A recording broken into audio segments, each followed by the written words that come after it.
Section 2C बना, मुकेश भाई मौजा ही मौजा हो गए। आई एम हैप्पी बोल दिए प्रधानमंत्री। प्रधानमंत्री ये क्यों किया आपने?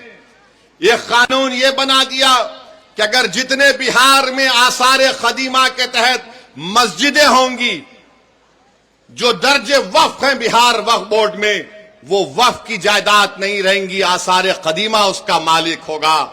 जो जालिम लोग टीवी चैनल पर बैठकर आदिल हसन से असदुद्दीन ओवैसी को गाली देते हैं, प्यारे जितनी गाली देना है दो, कोई फर्क नहीं पड़ता।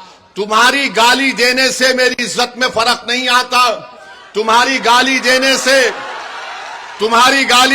से मेरी शोहरत में कमी नहीं आती, तुम्हारी गाली देने से मेरी रात की नींद खराब नहीं होती। हां, अगर तुमको फायदा होता है, क्योंकि तुम्हारे दिलो दिमाग में एक बीमारी है नफरत की, शायद ओवैसी को गाली देने से वक्तिया तुमको फायदा होता है तो दो, मगर ये तो बताओ इस कानून में किसको फायदा पहुंच रहा है?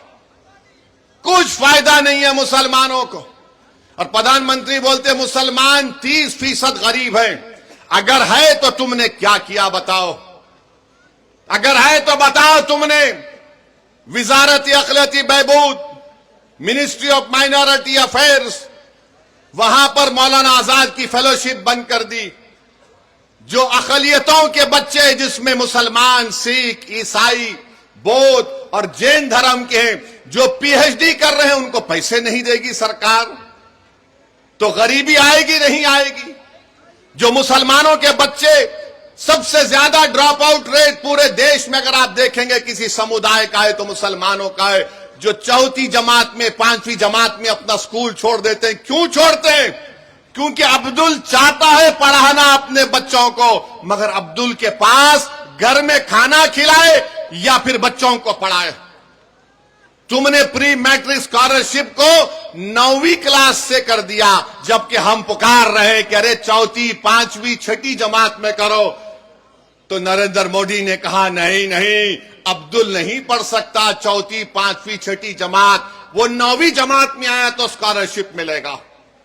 अरे अगर जो 4th, 5वीं, 6ठी, 7वीं पढ़ेगा तो 9वीं को पहुंचेगा ना।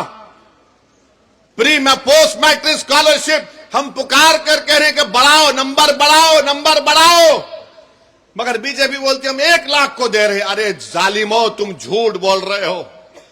तुम नंबर नहीं बढ़ाने की वजह से हर साल डिग्री में हमारे कम से कम 5 लाख बच्चे स्कॉलरशिप से महरूम हो जाते, और बढ़ाने के लिए सिर्फ 1000 करोड़ की जरूरत है, 1500 करोड़। मगर मोदी ने बोलेंगे अब्दुल पंक्चर बनाता है। मोदी जी, दलील देकर कह रहा हूं, झूठ नहीं बोल रहा हूं, आप मेरे दलील का जवाब नहीं दे पाओगे। अरे अब्दुल अगर गरीब है तो हुकूमतों ने हमको गरीब बना दिया। अब्दुल अगर पंक्चर की दुकान पर काम कर रहा है तो किसी हद तक अब्दुल के बाप की भी जिम्मेदारी है, क्योंकि अब्दुल के बाप ने समझा ये सामाजिक इंसाफ की बात कर रहे हैं, ये सेकुलरिज्म की बात कर रहे हैं। हमने सबका साथ दिया, कभी सामाजिक न्याय पर दिया, तो कभी यादव मुसलमान इत्तेहाद के नाम पर दिया, तो कभी हिंदू मुस्लिम इत्तेहाद के नाम पर दिया। जिसको हमने वोट दिया वो मोटा हो गया, वो महल में जाकर बैठ गया, और जिसने उनको वोट डाला गरीबी उसका मुकद्दर बन के रह गया। तो अब आपको सोचना है कि आप किस तरीके से फैसला लेंगे। हम आपके सामने ये बोलने आए हैं कि भाजपा भी जिम्मेदार है अगर अब्दुल जिम्मेदार गरीब है तो। और बीजेपी अपने पैम्फलेट में कहती है कि 70% वक्फ की जायदाद पर कब्जा हो गया, तो तुम कब्जा कैसे निकालोगे? मोदी ने कानून यह बनाया कि जो 12 साल से जिस जमीन का मालिक अल्लाह है, उस पर अगर वो 12 साल से कब्जे में है, तो मोदी कह रहे हैं कि मालिक तो अल्लाह होगा, मगर मैं कानून बनाकर तुझे मालिक बना रहा हूं।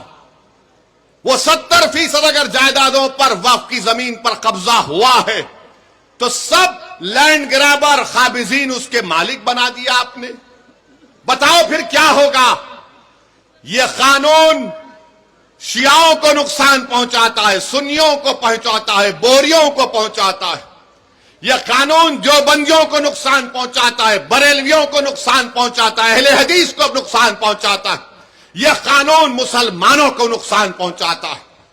इसलिए हम आपसे अपील कर रहे हैं कि all India Muslim personal law board ने जो एहतजाजी प्रोग्राम बनाया है, आप उसका साथ दें। आपने बत्ती गुल की थी,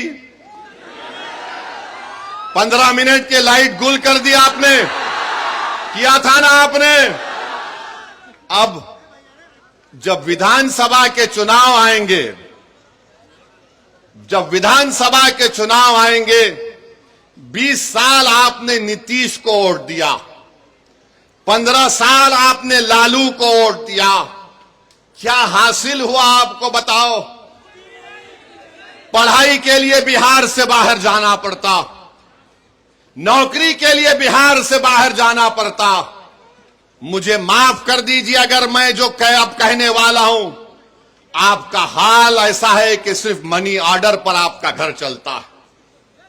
मनी ऑर्डर पर हमारा घर चलता है बिहार में। ये 20 साल और ये 15 साल राजनीति करने वालों ने हाल हमारा कर दिया है।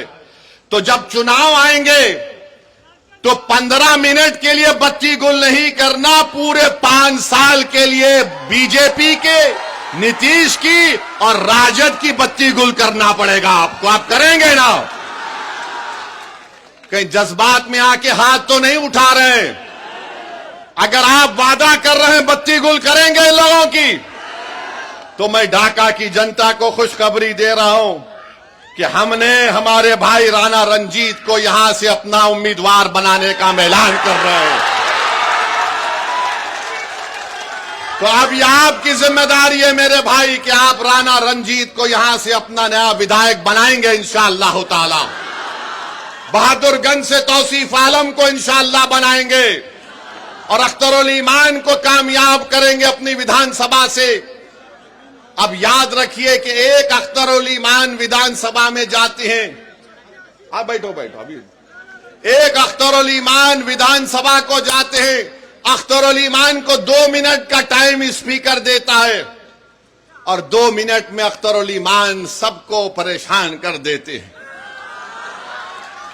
तो इंशाअल्लाह ताला अगर हम मुत्तहदा तौर पर अपने वोट का इस्तेमाल करेंगे तो अख्तरुल ईमान का बाजू नहीं बल्कि बिहार के गरीब और मजलूम अवाम का बाजू तौसीफ आलम और हमारा राणा बनेगा इंशाअल्लाह ताला। तो मेरे अजीज दोस्तों और बुजुर्गों, मुत्तहदा तौर पर अपने वोट का इस्तेमाल करिए।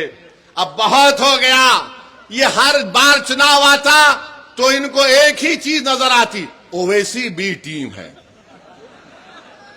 ओवैसी बी टीम है, ओवैसी वोट काटने के लिए आया है। अरे तुम याद रखो, जब तक अल्लाह मुझे जिंदा रखेगा मैं तुम्हारी नाक में और दिमाग में दम करके रखूंगा इंशाअल्लाह ताला। तुम जितना बोलते बोल लो, मगर लालू जी आपके 15 साल हमको क्या मिला बताओ?